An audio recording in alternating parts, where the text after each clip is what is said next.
Bienvenidos a este nuevo webinar sobre gestión de riesgos en proyectos, webinar que ya hemos dado en otras ocasiones, pero que esta vez vamos a trabajarlo desde otra perspectiva. Vamos a hacer la aplicación a un caso real que me ha tocado, en el que me ha tocado colaborar. Y entonces, aprovechando un poco la experiencia del caso, quiero volcarla en este webinar de 1 hora. Mi nombre es Jorge Gatze, ahí tienen mi dirección de email y como les decía, vamos a compartir esta hora con temas relacionados con la gestión de riesgos. Eh, Quienes hayan participado de otros webinars o de otras actividades nuestras, hay cosas que ya las han visto reiteradas veces, la definición de proyecto, el valor que el proyecto le da al negocio, pero creo que es nuevamente importante repetirlo para poder ponerlo en contexto. ¿Qué es riesgo en proyecto? Y sí, hecha esa breve introducción, entonces vamos a analizar un caso de aplicación de la metodología de gestión de riesgos para así finalmente llegar a algunas conclusiones. Vamos entonces a las definiciones básicas. A lo largo del tiempo, las organizaciones perciben que de la situación inicial o de la situación en que se encuentran, necesitan llegar a una nueva situación. O sea, de una forma de comercializar a una nueva forma de comercializar, de una forma de gestionar a una nueva forma de gestionar, o de una forma de producir a otra forma de producir. O sea, a lo largo del tiempo tienen que darle mayor valor, mayor beneficio a la situación de partida o situación inicial. Y esto se logra a través de los proyectos. Esta es la función de los proyectos. Son cambios que aportan valor, son cambios que generan beneficios, son cambios que nos permiten seguir manteniendo nuestras ventajas competitivas. Ahora bien, como dijimos en otros webinars y en otras actividades, toda organización tiene sus estrategias. Y esas estrategias buscan aumentar las ventas, reducir los costos, ganar nuevos clientes, nuevos mercados, nuevas tecnologías, desarrollar nuevos productos, etcétera. O sea, buscan darle valor. Bueno, ¿cómo transforma la estrategia esas decisiones en valor? En realidad, a través de una cantidad de proyectos o del portfolio de proyectos que tiene la empresa. Nosotros vamos a analizar un proyecto y vamos a decir que un proyecto es una forma de transformar la estrategia en valor. ¿Cómo? A partir de los resultados que el proyecto genera a su término. Y entonces, acá hay que reiterar lo que tantas veces hemos dicho en webinars anteriores. La razón de ser del proyecto, lo que le da el sentido y la razón de ser al proyecto es esto, es el valor, es lo que el proyecto genera a su término. O sea, nadie hace proyectos por el gusto de hacer proyectos. Lo que le da sentido al proyecto es esas mayores ventas, esos menores costos, ese valor que el proyecto le entrega a la organización, a la sociedad, al mercado. ¿Mm? Con lo cual, ¿cuál es el riesgo de un proyecto? El principal riesgo de un proyecto es no generar valor, o sea, que la inversión no se transforme en ese valor que la había justificado. o sea, que no logremos alcanzar el valor que pretendíamos cuando comenzó a invertirse esfuerzos y recursos en el proyecto. Ese es, en definitiva, el principal riesgo de un proyecto. ¿Qué es valor? Y bueno, valor depende de, digamos, de quién hace el proyecto. Para aquel que con sus ahorros y, y un crédito hipotecario se construyó su casa, la casa de sus sueños, bueno, esa casa con esas funcionalidades, con esa ventilación, con ese parque es valor. ¿Qué es valor para una empresa de gas y petróleo? Es una planta industrial que produzca en condiciones competitivas, con costos adecuados. ¿Qué es valor para un sistema de gestión que nos permita gestionar las operaciones de la empresa con el manejo de la información de proveedores y de clientes en forma adecuada? ¿Qué es valor para alguien que lanza un nuevo producto al mercado? Valor es lograr que ese producto tenga una aceptación en el mercado, que las ventas sean las que se esperaban, que el cliente reciba la satisfacción por la cual pagó la suma de dinero. Bueno, eso en definitiva es valor. Esa es la razón de ser del proyecto, generar valor. Ahora, el proyecto y durante el proyecto la generación de valor se hace tomando decisiones. ¿Cómo? Bueno, tomando decisiones entre tres variables que son, digamos, la triple restricción del proyecto. ¿eh? Gestionar un proyecto es, en definitiva, resolver la permanente tensión que hay entre alcance y calidad, o sea, el desempeño de la solución, de la planta, del sistema que entrega el proyecto, el costo con el cual lo vamos a desarrollar y el plazo en el cual lo vamos a generar. Esto es así en forma elemental, entonces, definición de proyecto, cuál es el rol que juega el proyecto y qué significa en esencia gestionar proyectos. Veamos ahora riesgo. ¿Qué es riesgo, no? Todo proyecto busca lograr objetivos y son esos objetivos los que le van a permitir al inversor recibir y producir ese valor. Para poder lograr los objetivos, el proyecto elabora un plan.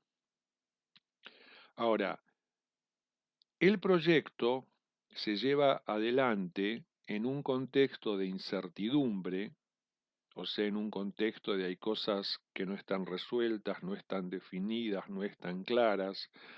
O sea, en definitiva, ¿qué es incertidumbre? Es falta de información, es falta de un conocimiento completo, o sea, es no saber. Eso es incertidumbre. Y también el proyecto se lleva adelante en un contexto de complejidad. ¿Por qué complejidad? Y porque es el resultado de la interacción de los múltiples interesados o stakeholders con su diversidad de intereses. Algunos están a favor del proyecto, otros ven el proyecto como una amenaza. Entonces, todo proyecto de cualquier especialidad, de cualquier magnitud, siempre tiene estos dos elementos que hacen a su esencia, incertidumbre y complejidad.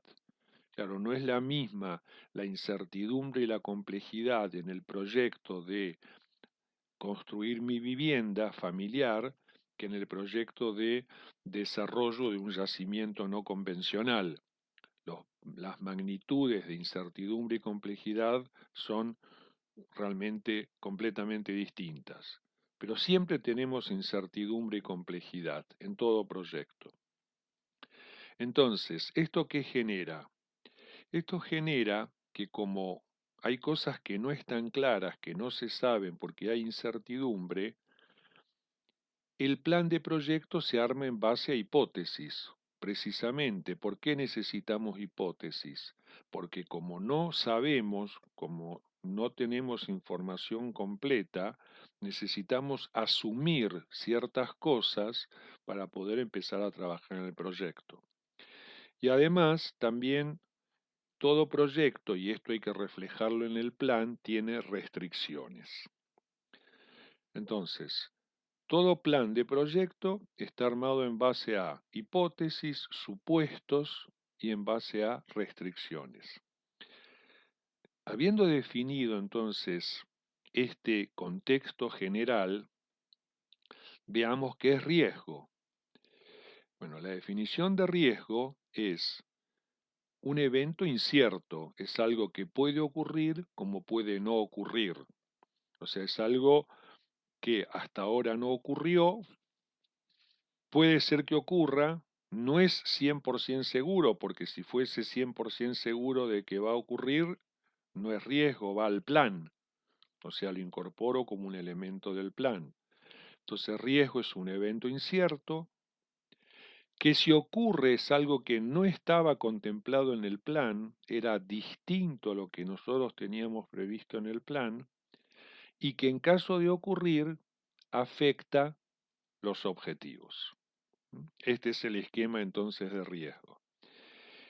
Y para poder gestionar los riesgos del proyecto, necesitamos establecer tres factores, los factores de riesgo que son tres.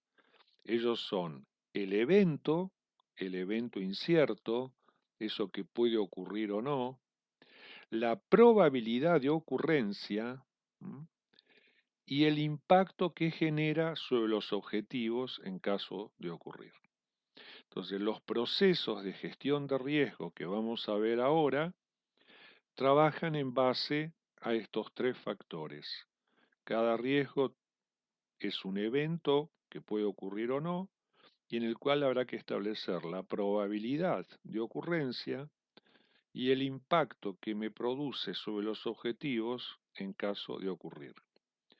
Acá vale la pena recordar, como habíamos dicho en webinars anteriores y en todas nuestras actividades, que este impacto sobre los objetivos, uno generalmente tiende a asumirlo como que el impacto es siempre negativo, pero sabemos que el impacto sobre los objetivos también puede ser positivo, o sea, puede mejorarlos, o sea, puede pasar algo no previsto que supere o mejore los objetivos que estábamos buscando.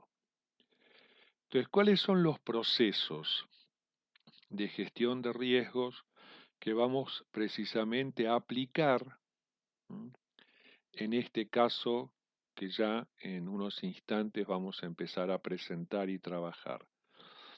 Bueno, primero hay que identificar los riesgos, o sea, hay que identificar, en definitiva, los eventos de riesgo. Tenemos que identificar los eventos de riesgo. A cada evento de riesgo le tengo que dar un valor de probabilidad de ocurrencia y le tengo que dar un impacto que me produce en caso de ocurrir. Eso ya vamos a ver cómo.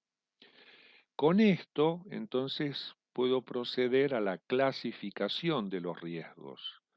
¿Por qué? Porque en una matriz donde en el eje vertical tengo la probabilidad y en el eje horizontal tengo el impacto, vamos a entrar con el valor de probabilidad por la escala del eje vertical, con el valor de impacto por la escala del eje horizontal, y ahí donde intersecte vamos a decir si el riesgo es alto, es bajo, es medio. Luego de clasificar, vamos a cuantificar los riesgos.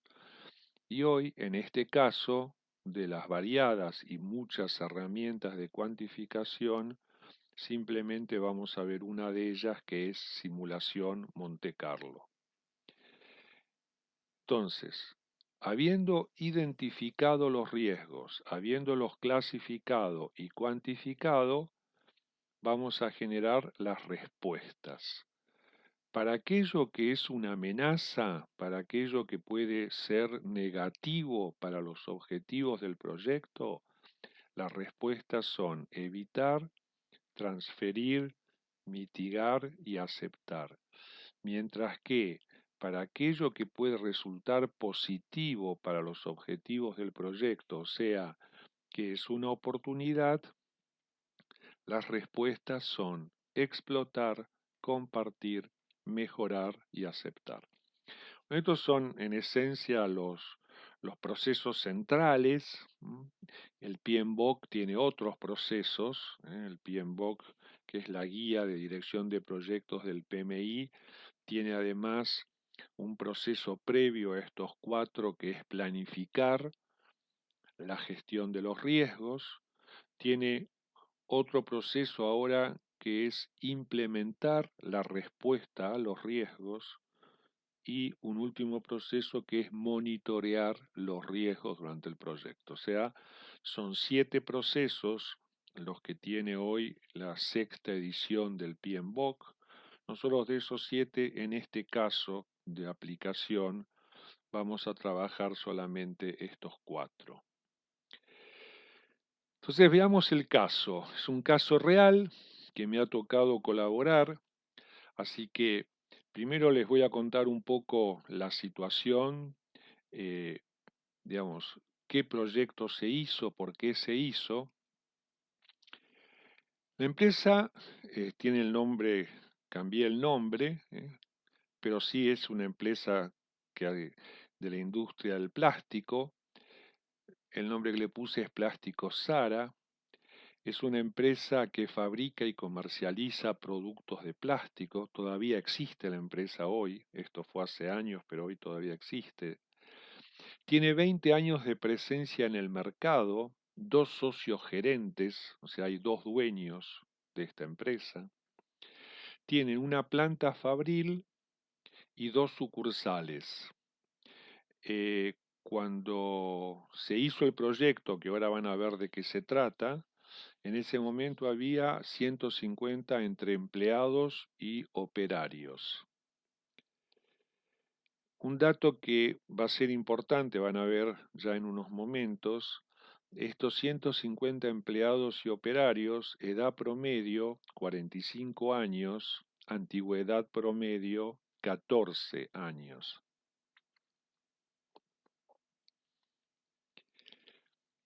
Este es un dato importante. Del 2002 al 2004, las ventas crecieron casi un 50%, o sea, tuvo un crecimiento realmente vertiginoso en esos 2 años. Pero la realidad es que ese crecimiento vertiginoso no fue no fue un crecimiento planificado, sino fue un crecimiento traccionado por el mercado. O sea, estaba en el momento justo, en el lugar justo, la demanda de sus productos creció y ese crecimiento, de alguna manera, los arrastró a ellos también a crecer en esta forma tan importante. Pero como no había sido planificado el procedimiento, no estaban preparados para esa magnitud de crecimiento. Y entonces, este crecimiento así de importancia, con estas magnitudes de ventas, les alteró aspectos esenciales del negocio. O sea, empezaron a tener mermas en la calidad del producto y atrasos en las entregas. O sea, si algo caracterizaba a esta empresa antes del 2002 era entregaba productos de calidad y cuando prometía una fecha de entrega la cumplía. Bueno, el crecimiento desorganizado, casi caótico, empezaron a tener problemas de calidad, empezaron a tener problemas de atraso en las entregas. Por supuesto que esto lo único que hacía era cada vez más y más, producía cada vez mayor y continua insatisfacción de los clientes, ¿no? Clientes que cada vez se quejaban más de que tenían problemas con los productos, de que les habían prometido una fecha y no se cumplía. También, por supuesto, empezaron a tener problemas con el capital de trabajo.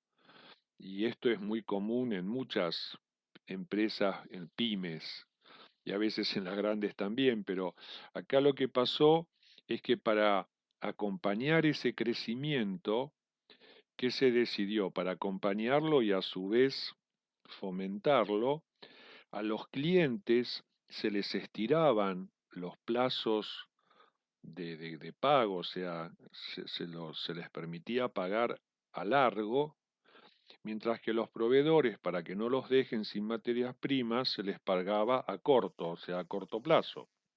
Entonces esto produjo lo que sería un descalce financiero tremendo, o sea, y, esta dificultad con el capital de trabajo hacía que a veces para pagar sueldos tenían que recurrir al descubierto del banco, ¿no?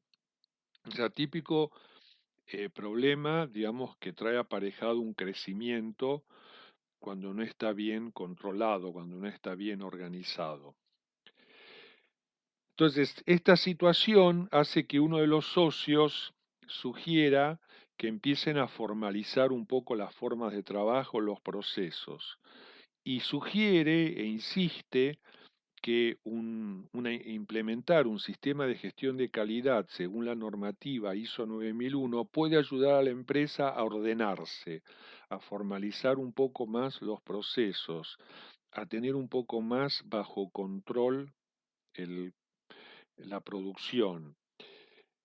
Pero este era uno de los socios, porque el otro socio no estaba tan convencido de esto. O sea, el otro socio entendía que el paso del tiempo iba a solucionar todos estos inconvenientes, que era una cuestión transitoria y que con el tiempo todo esto se iba a acomodar casi solo. Mientras que el primer socio que les comentaba, él decía, no, necesitamos alguna herramienta que nos permita ordenarnos. Finalmente decidieron implementar ISO 9000, pero ¿por qué? Y acá viene el dato. Porque uno de los clientes, un cliente importante que representaba más o menos el 36% de las ventas, les exige tener un sistema de gestión de calidad certificado con ISO 9001, certificado con ISO 9001 antes de septiembre del 2006. ¿Por qué? Porque en septiembre del 2006 iba a llamar a licitación para toda la provisión de productos para el 2007, y entonces les dijo, si ustedes en septiembre del 2006 no tienen ISO, nosotros no los podemos convocar al- a la licitación. Entonces, esto precipitó las decisiones y el segundo socio, que no estaba tan convencido, finalmente dice, bueno, vamos por la ISO, aunque, digamos, no, como les decía, no estaba totalmente convencido de que eso pudiese ayudar. El primer socio sí. Y esto va a ser importante, este comentario va a ser importante ahora cuando hagamos el análisis de riesgos, porque es como la fuente de un riesgo que ya vamos a ver. Con lo cual se decide implementar un sistema de gestión de calidad, SGC, según la ISO 9001. Esto se aprobó en noviembre del 2005. La empresa aprueba iniciar el proyecto de implementación de este sistema de gestión de calidad. Ponen como fecha de inicio de proyecto el 2 de enero del 2006 y fecha de finalización el 1 de septiembre, o sea, 35 semanas. Finalización incluye la certificación con una empresa de auditoría externa, o sea, incluye recibir la certificación ISO 9001, ¿no? ¿Y por qué 1 de septiembre? Por lo que comentábamos. Un cliente muy importante dice, yo en septiembre voy a llamar a licitación y si ustedes no tienen ISO 9001 no los voy a poder convocar. Nombran un gerente de proyecto, nombran un sponsor, el gerente de proyecto también el nombre cambiado, no importa, Carlos Hernández, un sponsor, Ibáñez. ¿Cuáles son los objetivos del proyecto?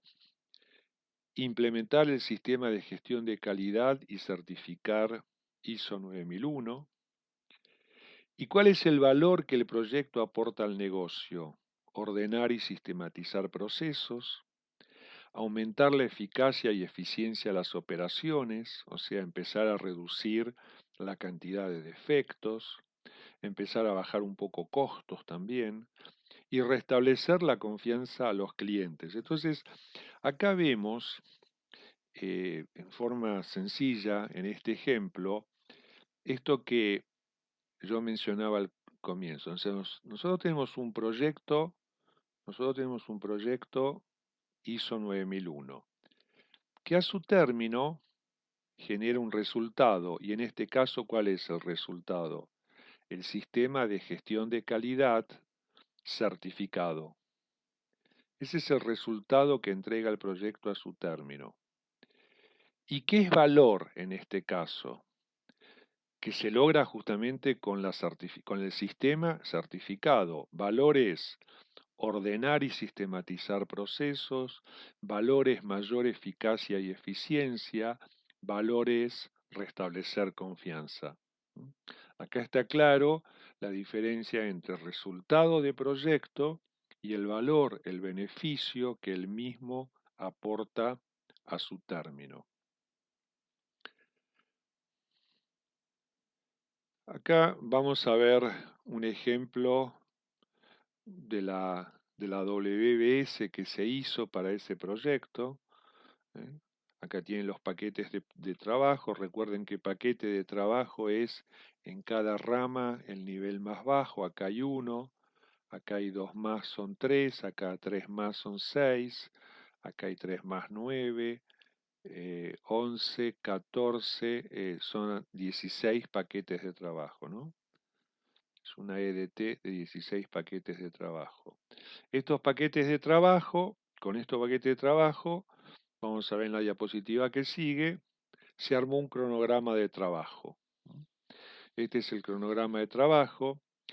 Eh, Acá hay que destacar, hay que destacar que este cronograma de trabajo son 32 semanas, pero no es que hayamos reducido el proyecto de 35 a 32, no, 35 es lo que le dio la empresa como plazo al proyecto. Esto es 32 semanas de trabajo más 3 semanas que se pusieron como reserva de contingencia.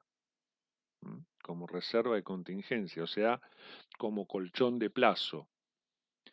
Y acá, digamos, una consideración muy importante. A veces uno ve cronogramas y no se ve la reserva de contingencia. La reserva de contingencia es el resultado de la incertidumbre. Entonces, cuando uno ve un cronograma y no hay reserva de contingencia, lo primero que a uno se le ocurre es pensar, bueno, entonces todo va a salir como está en el cronograma. O sea, no va a haber días de lluvia, no va a haber días de huelga, no. O sea, todo lo que se puso en el cronograma, todo va a pasar como está en el cronograma. Y sabemos que en proyectos esto no es tan así. La reserva de contingencia es la que representa el nivel de incertidumbre que entendemos tiene el proyecto. Bueno, entonces esto ha sido el cronograma del proyecto. Vamos a retomar un concepto que vimos al comienzo y es que riesgo, el evento de riesgo es algo distinto a lo que yo tengo en el plan y que si ocurre afecta a los objetivos. Entonces en esta diapositiva quiero dar como un primer mensaje importante. No se puede hacer gestión de riesgos si no hay dos cosas claves. No se puede hacer gestión de riesgos si no hay objetivos. O sea, porque si no están los objetivos o no están claros, la pregunta es riesgo a qué. Si no tengo claro hacia dónde ir, no tengo claro qué riesgo tengo porque no sé a dónde voy. Entonces, para poder hacer gestión de riesgo necesito tener objetivos y un plan como para lograr los objetivos. Entonces, si no hay un mínimo plan, una mínima serie de hipótesis y restricciones, ¿cómo puedo analizar riesgo desde la perspectiva que es algo distinto a lo que yo asumí si no asumí? Con lo cual, insisto, para poder hacer análisis de riesgo, es necesario entonces establecer siempre y tener en claro siempre cuál es el objetivo que quiero alcanzar, cuál es el plan que tengo para alcanzar ese objetivo. Con estos dos elementos, entonces sí empiezo a hacer análisis de riesgo. Uno de los primeros objetivos que hay que definir en todo proyecto, es la jerarquía entre estas variables. O sea, eh, en otros webinars y en los cursos que damos, no solo nosotros, sino todo aquel que está en proyectos, sabemos muy bien y siempre insistimos en lo mismo. Las tres variables, costo, plazo, alcance, calidad, no tienen la misma importancia. Entonces yo tengo que definir una jerarquía. En este caso, el proyecto ISO 9001, sin duda que debe lograrse el plazo. Hay que terminar el 31 de agosto, o sea, antes del 1 de septiembre, para poder tener la certificación ISO y así poder participar de la licitación. Y alcance calidad, que en ese caso es que el proyecto termine con el certificado ISO 9001, o sea, que termine con un sistema de gestión de calidad que al venir una auditoría externa, un Bureau Veritas, un Det Norske Veritas, etcétera, diga sí, este sistema está implementado acorde a la norma ISO 9001, con lo cual amerita recibir un certificado. Bueno, estas dos variables deben lograrse sí o sí. En cambio, costo. Yo no puse el presupuesto, pero había un presupuesto. Vamos a suponer que se cumple plazo, se certifica antes de septiembre y el costo se excede un 8%. La verdad que no es grave. Pero sí es grave, por ejemplo, haber cumplido el presupuesto, pero haber terminado en noviembre.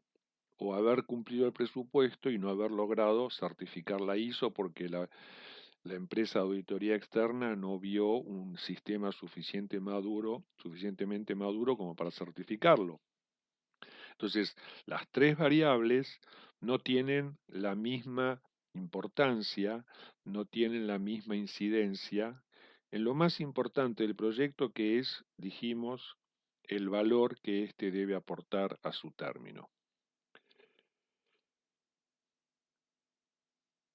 Los vimos hace unos momentos, pero, insisto, reiteremos cuáles son los objetivos, porque cuando uno tiene claro los objetivos de un proyecto, es cuando empieza a construir y su análisis y su evaluación de los riesgos. Entonces, ¿cuáles son los objetivos? Implementar y certificar un sistema de gestión de calidad según ISO 9001 antes del 1 de septiembre. Completar el presupuesto del proyecto, dentro del presupuesto aprobado, y acá, en base a la diapositiva anterior, se admite con una variación de más o menos 15% sobre el presupuesto aprobado. Ordenar y sistematizar procesos, aumentar eficacia y eficiencia de las operaciones y restablecer la confianza de los clientes. Bien, entonces, con los objetivos claros y habiéndoles mostrado una parte del plan de proyecto, como fue la WBS y el cronograma, vamos ahora a recorrer los procesos y vamos a comenzar con la identificación de los riesgos. O sea, vamos a empezar a identificar los riesgos del proyecto. Para identificar los riesgos del proyecto, conviene valerse de 5 categorías. O sea, los riesgos en los proyectos pueden ser técnicos y de calidad, pueden ser de gestión del proyecto, pueden ser de organización, pueden ser de objetivos y pueden ser externos. Estos son entonces las categorías de riesgos que puede tener todo proyecto, que por otra parte son las categorías que también sugiere el PMBOK. Ahora, antes de empezar a identificar, voy a ir a la pizarra para hacer una diferenciación que creo que es importante. O sea, está lo que se llaman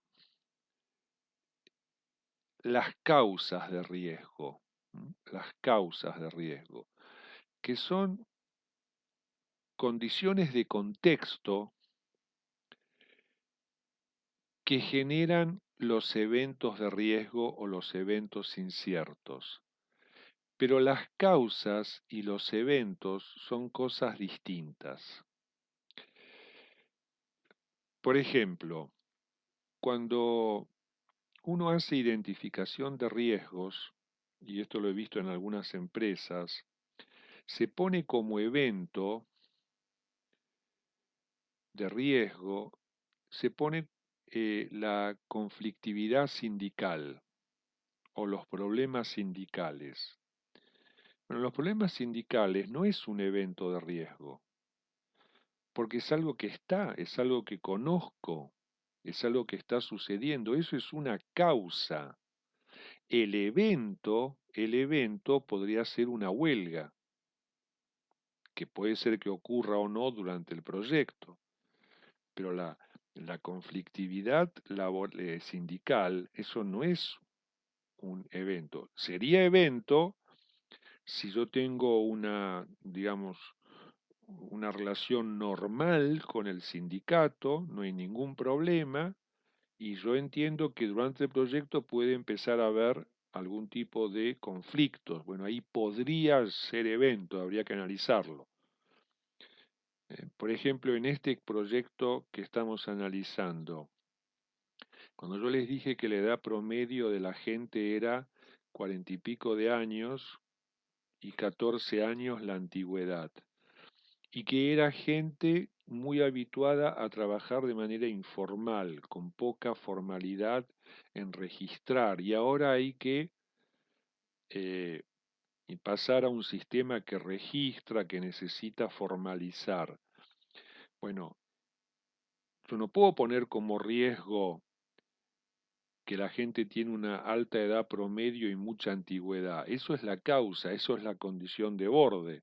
Riesgo va a ser, por ejemplo, que eso termine en resistencia al cambio. Entonces es muy importante distinguir entre causas, que son en definitiva las cosas que yo sé que existen, que por decirlo de alguna manera tienen probabilidad 100%, ¿eh?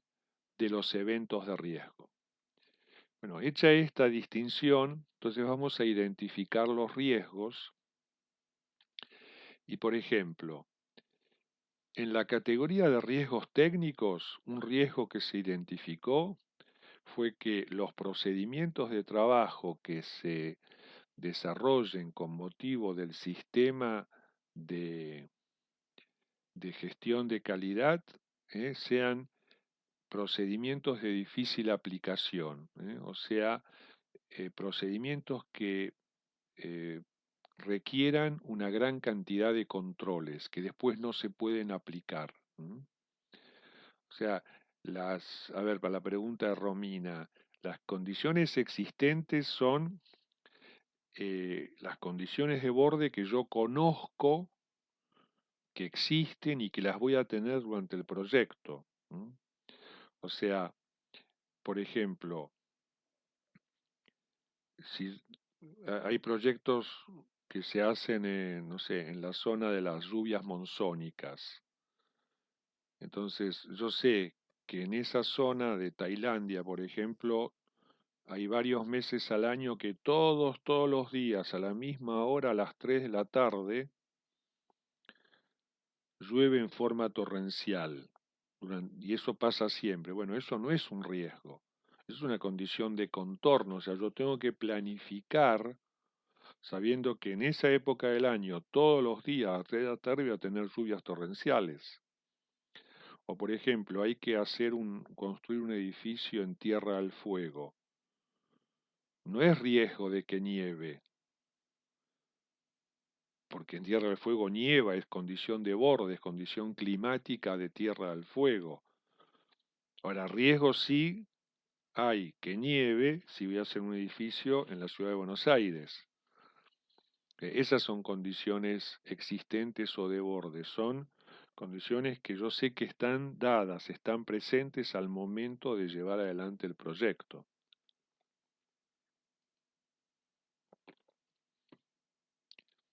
Riesgo de gestión. ¿Qué riesgo surgió? Alta rotación del equipo de proyecto. O sea, este análisis de riesgo que estamos viendo se hizo antes de empezar el proyecto, ¿no? Recuerden que el proyecto empezaba en el 2 de enero, bueno, este análisis se hizo antes, justamente como una forma de anticiparse a las cosas no deseadas durante el proyecto. Entonces, en la categoría de gestión, por supuesto que hay otros en cada categoría. Yo simplemente por el tiempo que tenemos quiero dar un ejemplo en cada categoría.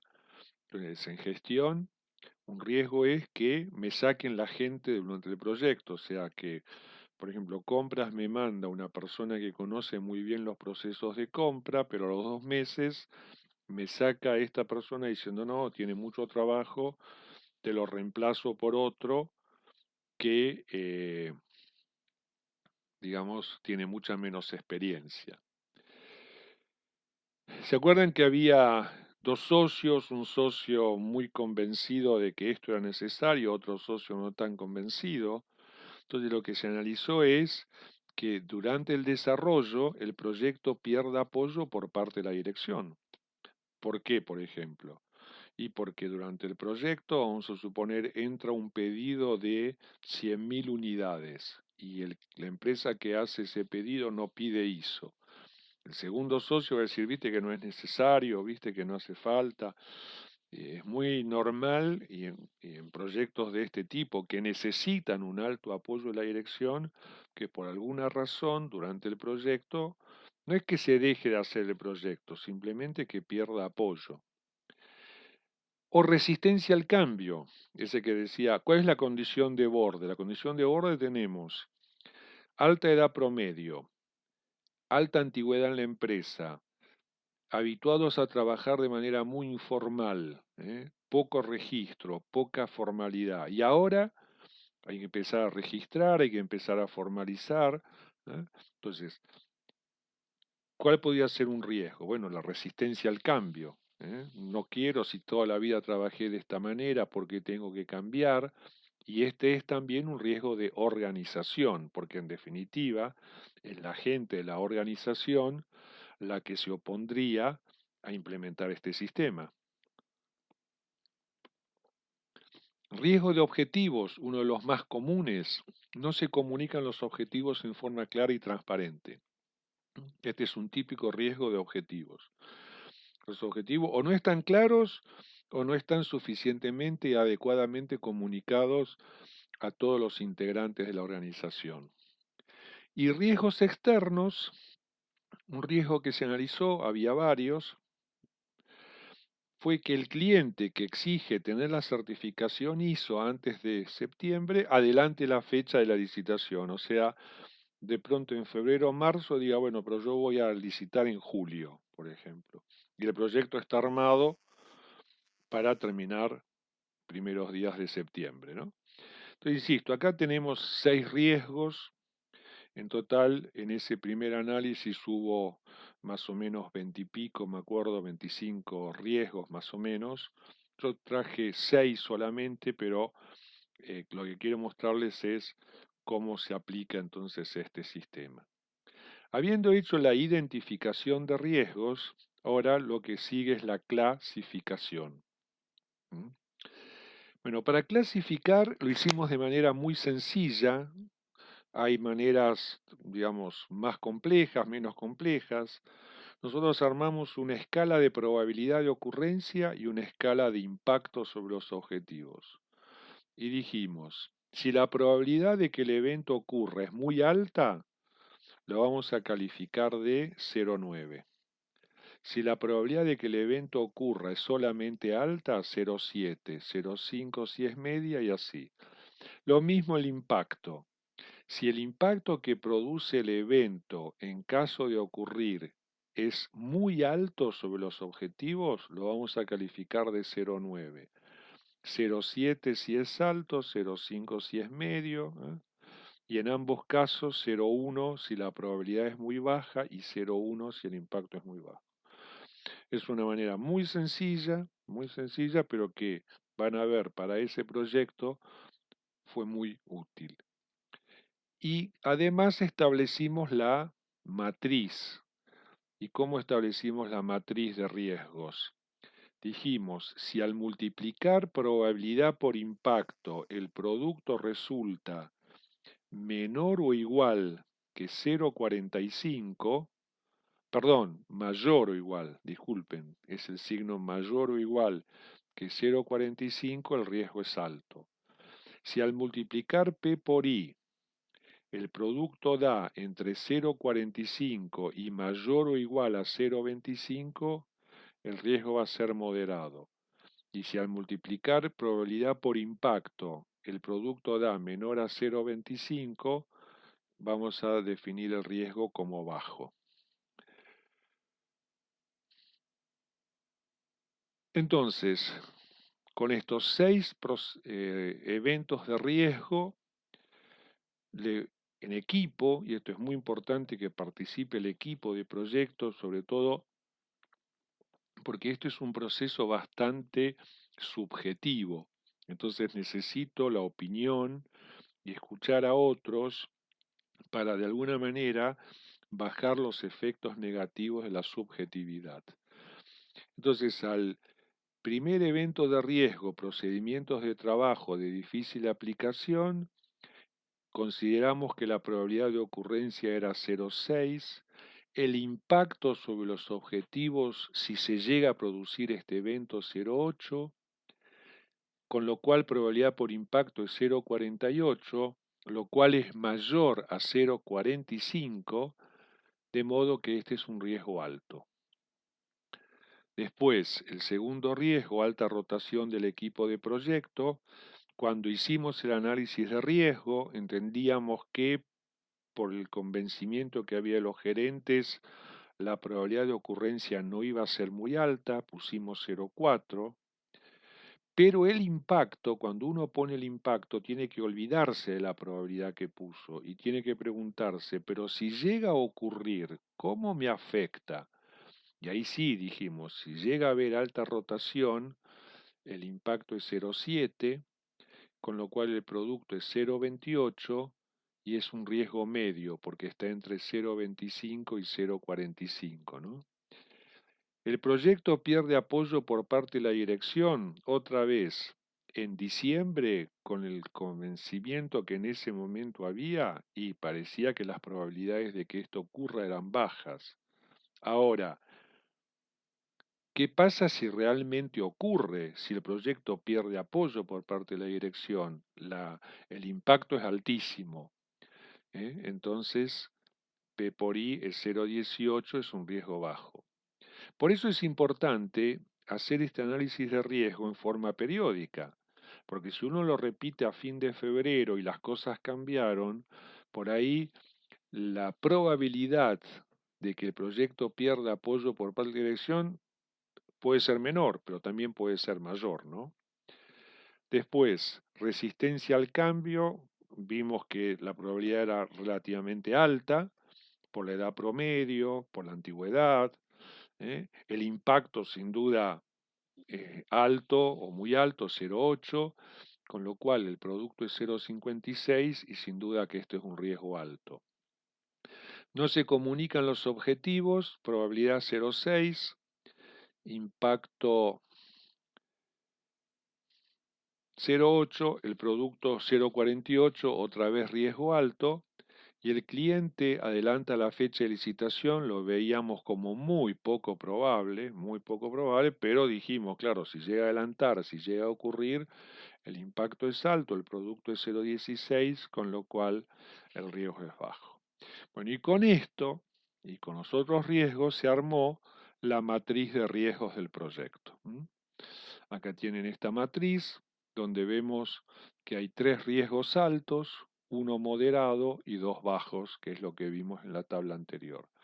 Cuando uno hizo pasar todos los riesgos del proyecto por esta matriz, y tiene en esta matriz unos 20 y pico de riesgos, tiene una evidencia gráfica muy buena del nivel de riesgos o perfil de riesgo de su proyecto.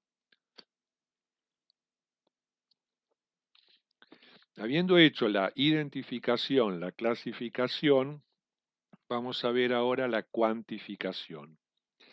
Y en cuantificación usamos simulación Monte Carlo. Y sabemos que la simulación Monte Carlo necesita trabajar sobre la base de la aleatoriedad de las variables de plazo y costo. En la página web de CBPRO están todos los webinars que hemos dado en los últimos años, y aquí el que le interese, hay un webinar específico también de 1 hora sobre simulación Monte Carlo. Entonces, yo necesito definir la variabilidad. ¿Qué significa eso? Que tanto para la duración de una tarea como para el costo de una actividad, yo voy a definir un tiempo para la duración, un costo para la actividad, que entiendo que es el más probable, pero también debería definir un escenario de plazo o de costo de mínima, menos que esto imposible, y un escenario de máxima. Y a esto agregarle una distribución probabilística, o sea, en proyectos no podemos realmente seguir pensando en términos determinísticos, en términos de un solo valor. Necesitamos empezar a pensar en términos probabilísticos, o sea, de rangos de valores.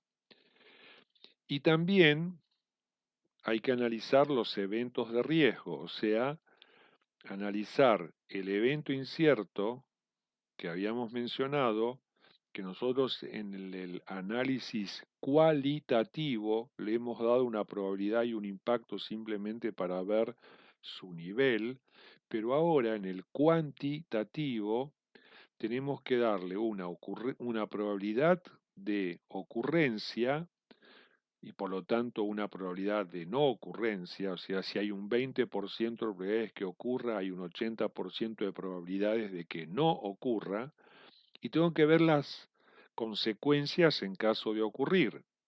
Si llega a ocurrir, me va a generar un sobrecosto, también dado por un rango de valores, y si llega a ocurrir el evento incierto, me va a generar un sobreplazo, también dado por un rango de valores. De esta manera, este cronograma que fue hecho de manera determinística, porque fíjense que cada actividad tiene un solo valor, y con esto hemos establecido un proyecto de 32 semanas, y acá abajo se ve ahora sí las 3 semanas de reserva de contingencia, con lo cual da las 35. Bueno, este cronograma ahora, hecho de manera determinística, le hemos incorporado rangos, o sea, cada una de las actividades de este proyecto, o sea, cada uno de los 16 paquetes de trabajo, ¿se acuerdan que había? Hemos dicho, bueno, hemos establecido el más probable, que es con el cual armamos el cronograma, pero yo le digo al responsable del paquete A, diagnóstico preliminar, si se dan todas las condiciones, si te doy toda la gente de entrada, si se da todo a favor, ¿se puede hacer en menos que 4? Y me va a decir sí. Si se da todo a favor, hay un escenario optimista, y en ese caso se podía hacer en 3 semanas, pero no menos de 3 semanas, imposible. Y si se complica, le voy a decir, y si la actividad de alguna manera no resulta como la pensábamos, ¿a cuánto se puede ir? Y dice, y se podría ir a 6 semanas, pero no más. Entonces, fíjense cómo un solo valor lo hemos transformado en un rango de valores. Bueno, esto hacemos lo mismo con el resto de las actividades o paquetes de trabajo, y con esto a cada una de estos rangos le asignamos una distribución probabilística. En general, las distribuciones probabilísticas que más se usan son la triangular, la beta PERT, la triangular es la azul, la beta PERT es la roja y la uniforme. Nosotros en este proyecto, y ahora, digamos, no quisiera entrar en esos detalles, insisto, los invito a ver el webinar sobre simulación Monte Carlo, hemos usado triangulares, distribuciones triangulares. Bueno, con esta información, o sea, con los rangos, con las distribuciones triangulares asignadas a cada rango, se ha hecho una simulación Monte Carlo. Y este es el resultado. Fíjense que 32 semanas, que era el plazo de trabajo, hay solo un 0,1% de probabilidades de que el proyecto termine en 32 semanas o menos. Está bien, pero dijimos a las 32 semanas le agregamos 3 semanas de reserva de contingencia. En realidad el plazo que espera la empresa es 35 semanas. Sí, pero la información no es mucho mejor, porque la probabilidad de exceder 35 semanas, o sea, de que sea 35 semanas o más, o sea, 36, 37, 38, es 64,4%. Esto significa que de cada 3 veces que yo haga este proyecto, 2 veces no cumplo el plazo. O sea, realmente es un riesgo alto, ¿eh? O sea, 35 semanas, que es el plazo que pidió la gerencia, tiene solo un 36% de probabilidades de terminar en ese plazo o antes. Como decía, tiene un 34% o 64, perdón, de terminar después. Entonces, ¿qué hago como parte del análisis de riesgos? Ahora analizo la sensibilidad, o sea, el gráfico tornado, y veo qué paquetes de trabajo son los que más influyen en tan alto riesgo para 35 semanas.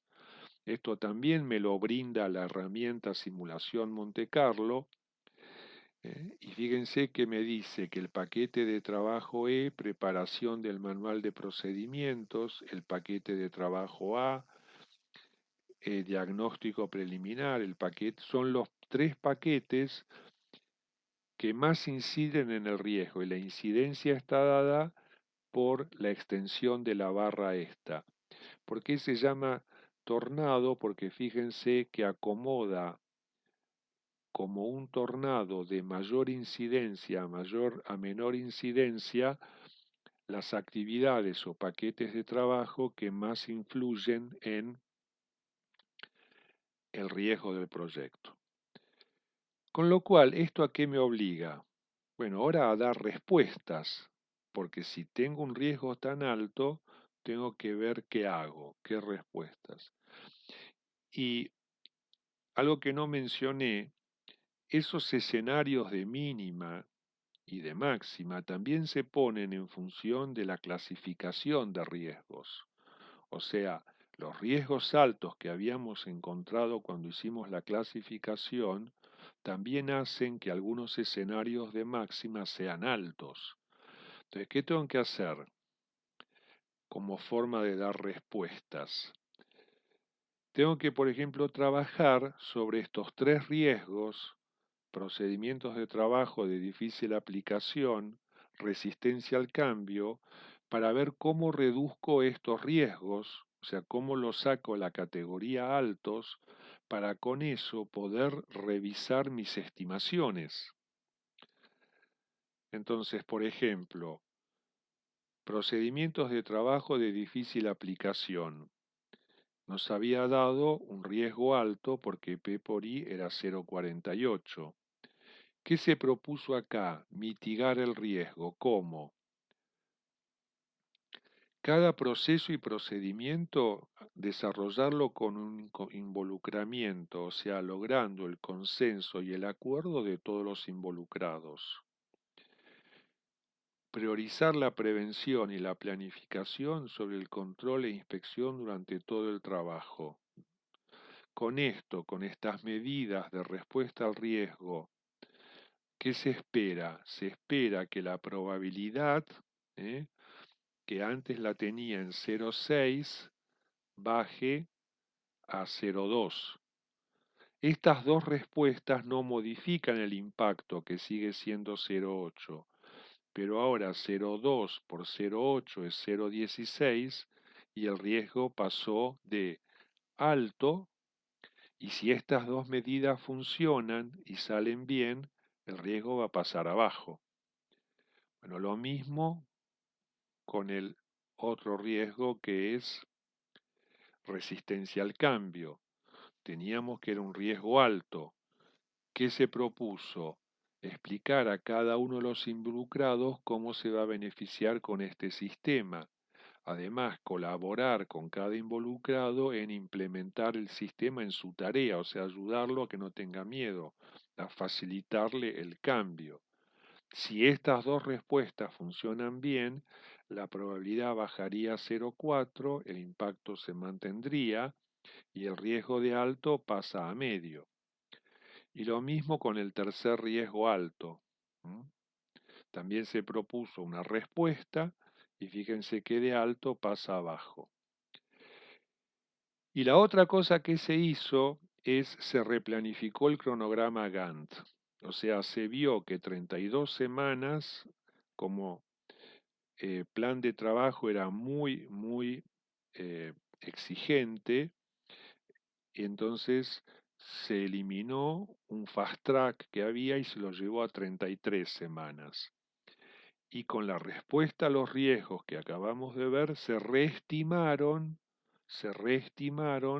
los rangos que le habíamos dado a las actividades. Es decir, el cronograma Gantt ahora es de 33 semanas de trabajo y solo 2 semanas de contingencia, como ven acá abajo. ¿eh? Sigue siendo 35, porque eso no lo puedo modificar, pero ahora hay 33 de trabajo y solo 2 de reserva de contingencia. Y además, en base a las respuestas que dimos a los riesgos, entendimos que, sobre todo estos escenarios de máxima, ¿eh? Antes diagnóstico preliminar, acá tenía 6. Bueno, se lo bajó a 5. Preparación del manual del procedimiento, antes tenía 12 de máxima. Se lo bajó a 11, pero no por capricho o por magia, porque se entendió que la condición desfavorable con una buena respuesta a los riesgos no tenía que ser tan alta como 12, que podía ser 11. Entonces, en todos estos paquetes de trabajo que ustedes ven acá sombreados, en definitiva, a partir de la respuesta a los riesgos se volvieron a reestimar, reduciendo el rango de posibles valores. Esto nos permitió volver a hacer una nueva cuantificación, o sea, una nueva simulación Monte Carlo. ¿Y qué dio la nueva simulación Monte Carlo? Que el nuevo plazo de 33 semanas, la probabilidad de terminar en 33 semanas o menos es casi 14%, con lo cual el riesgo de pasarnos es 86%, pero recuerden que 33 semanas no es lo que pide la gerencia, porque hay 2 semanas de contingencia. En realidad lo que pide la gerencia es 35 semanas. Bueno, ahora con 35 semanas, el riesgo de no cumplir, o sea, el riesgo de terminar más allá de las 35 semanas es 21%. O sea, un riesgo más que adecuado, pero que para que realmente tengamos este riesgo, tienen que funcionar las respuestas que habíamos elaborado en los 3 ejemplos que presentamos. O sea, esto no se logra por magia. no es porque yo acomode los números. Yo analizo si establezco estas respuestas y si estas respuestas funcionan. En definitiva, mi riesgo de no cumplir el plazo que me pide la gerencia ahora sería un riesgo del 21%. Es decir, si yo este proyecto lo monitoreo, si tengo reuniones quincenales, si voy analizando con el método de valor ganado la situación en plazo y costo, sobre todo plazo, recuerden porque plazo era la variable que más preocupaba, este proyecto tiene altas probabilidades de terminar bien. Esto sería el nuevo análisis de sensibilidad, el nuevo gráfico tornado. Si uno quisiera reducir más los riesgos, debería ver ahora los paquetes de trabajo de arriba que siguen incidiendo en forma importante y ver qué hacer para reducirlos. Bueno, en esta hora que ya un poco me pasé, en definitiva, lo que les quise mostrar es una conclusión que creo que es muy importante, y es que, como decimos y lo hemos dicho en otras oportunidades, los riesgos de proyecto no se padecen, se gestionan. O sea, el riesgo no es algo ni bueno ni malo. Hay riesgo porque hay proyecto. Hay riesgo porque hay incertidumbre. Y hay incertidumbre porque hay proyecto. Entonces, no hay peor riesgo que ignorarlos. No hay peor riesgo que tratar de, digamos, no tenerlos en cuenta. O sea, los riesgos hay que analizarlos y como ven en este ejemplo exige un poco de método, pero más que nada exige un trabajo en equipo y una disciplina de poder reconocer que hay cosas de proyecto que no están claras, que tenemos que admitir que esto no está bien definido y ver qué significa eso para el proyecto y sus consecuencias. Bueno, me pasé un poco del tiempo. Si hay alguna duda, alguna consulta, sin duda que la podemos saber. Y permítanme simplemente presentarles el curso que sobre este tema, sobre gestión de riesgos en proyecto, vamos a dar a partir del martes 25 de septiembre, 18 horas de extensión, otorga 15 PDUs y se puede hacer tanto en manera presencial en el aula como online por internet. Además, como todos nuestros cursos, las clases de este curso se graban y se suben al aula virtual, con lo cual, si alguien no pudo participar de alguna clase, ya sea presencial o por internet, después la puede ver, la puede recuperar a través del aula virtual. Les agradezco mucho la atención, la paciencia. Nuevamente doy las gracias. Acá está mi mail. Como les decía, yo les voy a hacer llegar entonces el material de esta presentación a todos y el link del video. Gracias a todos y buenas noches.